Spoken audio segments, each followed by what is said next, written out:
Why should Americans care about the ongoing political turmoil and violence in Pakistan right now?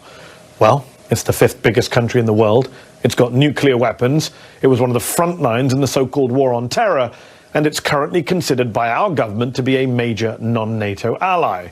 And yet ever since Imran Khan, the legendary Pakistani cricketer turned populist politician, was ejected from the Prime Minister's office last year in a very controversial parliamentary vote of no confidence, that country has been in the midst of an historic political and economic crisis.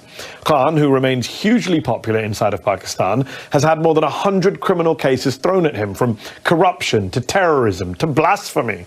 And there has also been a vicious crackdown against members of his own political party. Khan's violent arrest outside a courthouse in May, later deemed by Pakistan's Supreme Court to be illegal, led to mass protests, to violence and death across the country. According to Human Rights Watch, while some of Khan's supporters did use violence and attacked property and the police, the Pakistani authorities, quote, used excessive force against protesters, restricted access to the internet and to social media, and carried out mass arrests. More than 4,000 people detained, many of them arbitrarily. But what was so stunning about those protests is that they weren't just anti-government, they even challenged the dominance of the once revered, almost untouchable Pakistani army. See, that country of more than 250 million people, which has long aspired to be a functioning democracy, has been ruled, directly or indirectly, by the military for most of its 75 years of independence. Currently, the Pakistani military has banned any mention of Imran Khan's name on air. Prominent journalists have just disappeared. Even Pakistani-American fashion designer Khatija Shah has been detained for taking part in the protests. And Khan himself, who survived an assassination attempt last November, is worried for his own life.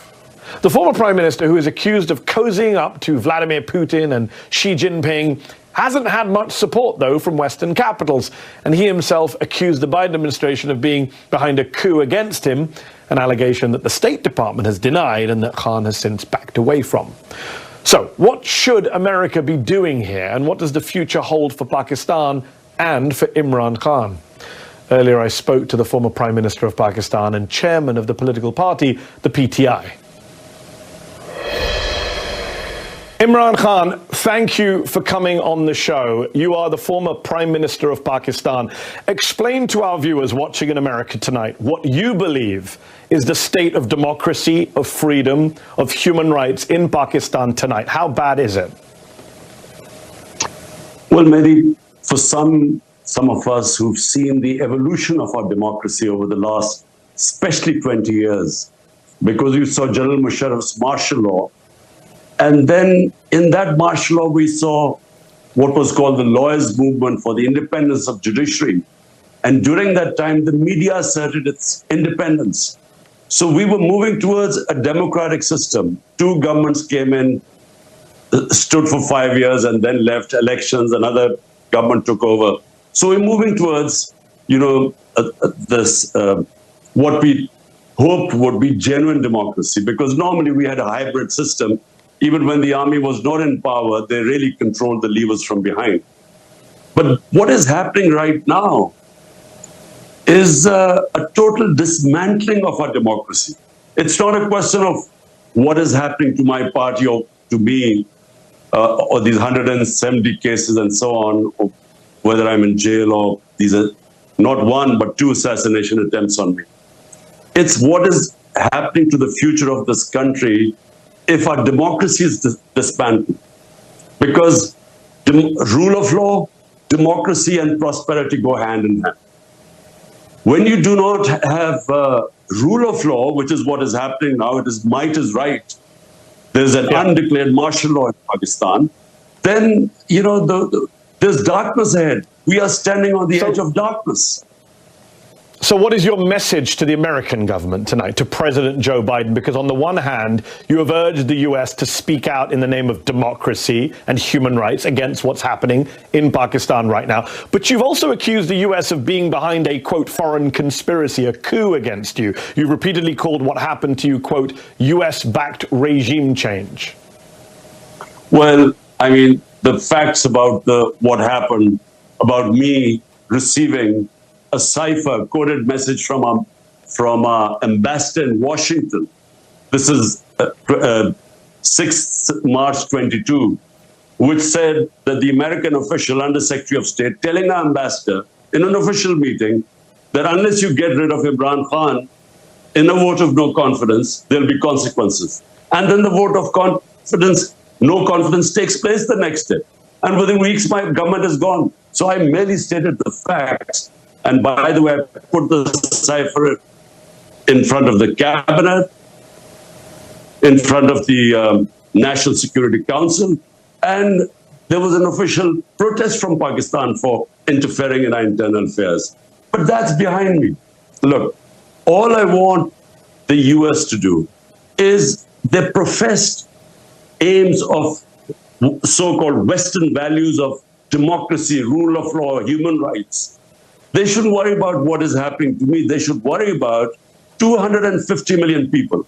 The whole democratic structure is being wound up. And we, as I said, we have an undeclared martial law. Surely, this is not what the Western countries should want. I mean, they should just speak out against it.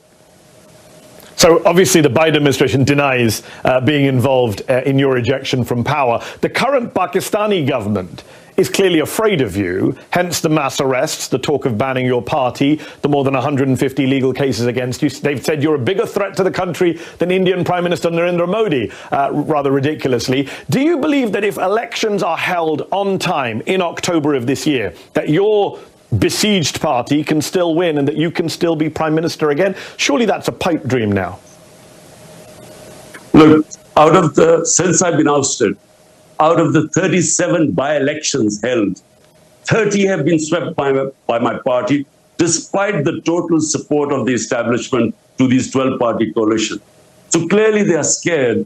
This whole thing, which happened to us after 9th May, when I was abducted from within the High Court, abduction, and the way that they abducted me as if I was some terrorist. So the reaction to that was used as a way of just clamping down, crack down on my party. We equated to what Hitler did after the 1933 burning of the German parliament. He cracked down on the communists and wiped them out. This is what's happening now. How could a few cases of arson be made a reason for 10,000 of our workers in jail? And every day people are being put in. My entire leadership is in jail. The only way the leadership can come out of jail if they renounce being part of my party. So it's never happened in this country before. Women have never been put in jail. The entire media has been muzzled. I mean, the military, which is the real power in Pakistan, is obviously out to get you. It was Army Rangers who arrested you outside the courthouse, not police. It's military officials who have reportedly told Pakistani journalists not to mention your name on air. Yet your critics would say that you came to power in 2018, everyone knows this, in alliance with that same military, that you for years had close relations with top generals going all the way back to Hamid Gul, the former head of the Pakistani ISI. So the critics would say it's ironic to see you now criticizing the same army and intelligence chiefs who you were once fine with and who helped put you in power in the first place.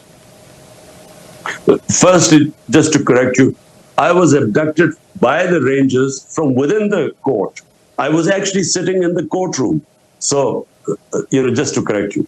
And the Supreme Court declared it illegal, and so yes. That's why I was bailed out. Look, in Pakistan, Mehdi, the military has directly or indirectly ruled Pakistan for 70 years. 3 times martial law, and then the other times because they're entrenched. And so whoever does politics has to work with them. Now, when I came to power in 2018, it wasn't because the military engineered to get me into power. They didn't oppose me. Big difference. In 2013, before that, they actually helped Nawaz Sharif get into power, and we proved in the rigged elections. In 2018, we asked everyone to open the elections because we came through proper, free and fair elections. In fact, we felt we lost some seats. But the thing is, I worked with the military. I mean, military means the army chief. So I worked pretty well with him. The main problem was, you see, my whole thing is rule of law. I started my movement for justice 27 years ago, wanting to bring the powerful mafias, the political mafias, under the law. This is where the problem became. He didn't think corruption was that big a thing. He wasn't interested in. And if he had the veto power. So that's where I failed. Although we succeeded economically, we did brilliantly dealing with the pandemic, but I failed in the rule of law, and I think that's where the problems became.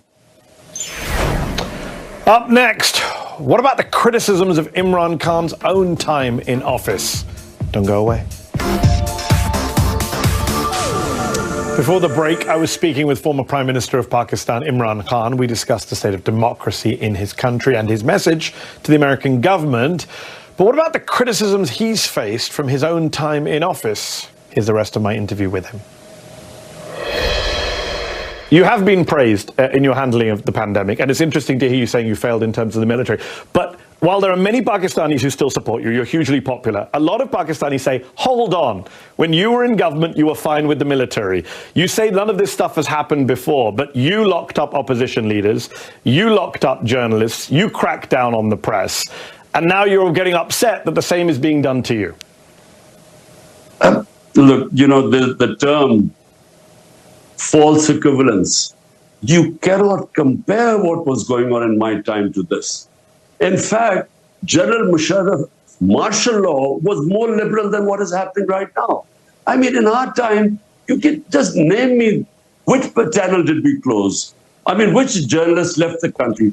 4 of our top journalists have left the country. A fifth one wrote a letter to the Supreme Court Chief Justice that his life was in danger. He escaped. He was killed in Kenya. Our best journalist right now, Arshad Sharif, and best Imran Riaz, he's disappeared for 40 days. Yes. I mean, he's the, But Chairman Khan, you cannot compare what is... I'm not going to dispute. I'm not going to dispute what's happening now. I'm very critical of what this government's done. It's not about equivalence, though. It's about that on your watch, you did a lot of these things. Maybe not as badly as the current government, but Reporters Without Borders, for example, they called you a press freedom predator in 2021. They criticized you at the time for threatening, abducting and torturing journalists. That happened on your watch. Hamid Mir, a very famous Pakistani journalist, he wrote just last month for The Guardian that when you were in office, he wasn't allowed on air, even though you had once called him a favorite anchor. So the problem is that a lot of this stuff did happen on your watch. You were not a champion of the free press. So people say, hold on, now you're saying it's bad when it happens against you. Firstly, Mehdi, the only time that I found out about a journalist being picked up and disappeared was a guy called Matiullah Jan. The next day I got him back. The problems we had were we were at the tail end of the war on terror. And the establishment was very worried about any criticism about it. So they were responsible for a few guys who were picked up, but this was nothing compared to what's going on. The only thing what we tried to do was there was fake news on social media, and that was, causing havoc because they would be slandering people and so on. That's the only thing we tried. But when there was opposition from the media, we didn't even bring those laws in. But again, I mean, there is no comparison what is happening right now. My name cannot be mentioned on media. Hold on. When you were Prime Minister, Nawaz Sharif's name couldn't be mentioned on air either. That's what your critics would say. You did the same thing to Nawaz Sharif. Not at all. No, look, Nawaz Sharif was convicted by the Supreme Court. He then faked these illnesses and somehow managed to bring out these tests which said he was about to die. Then his brother gave an affidavit that he's just going 2 weeks for treatment to come back. A convict. He goes to England and suddenly all illnesses disappear, and then he starts giving lectures to Pakistan. He was a convict. You can't compare what was happening to me. I'm not convicted of anything. But the media couldn't say his name. I'm no fan of Nawaz Sharif. I'm just saying his name couldn't be mentioned on air. We're almost out of time, but I got to ask, do you have any regrets about what you did in office, especially with the military, given what the military is now doing against you? What would you go back and do differently if you could? Last question. Well, just firstly, given what happened after I came into power, I should have actually, with a weak coalition government, I should not have taken power. I should have gone for elections again, because you can't bring reforms and changes, and especially rule of law, if you have a weak government. And if I have to do it again, look, this hybrid system cannot work. If you are an elected prime minister, you must have the authority to implement your reforms. It cannot work that you have the responsibility because you're elected, but the authority is shared and the army chief has a veto power. This sort of system is doomed to failure. And Pakistan, what it faces right now, huge economic problems, the worst economic situation in our country. Unless we fix the governance system through rule of law, I'm afraid, the country is on the edge of darkness. There's no doubt there is a massive political and economic crisis in Pakistan right now. We appreciate you taking time out to speak to us, and I do hope you stay safe. Imran Khan, former Prime Minister of Pakistan, thank you.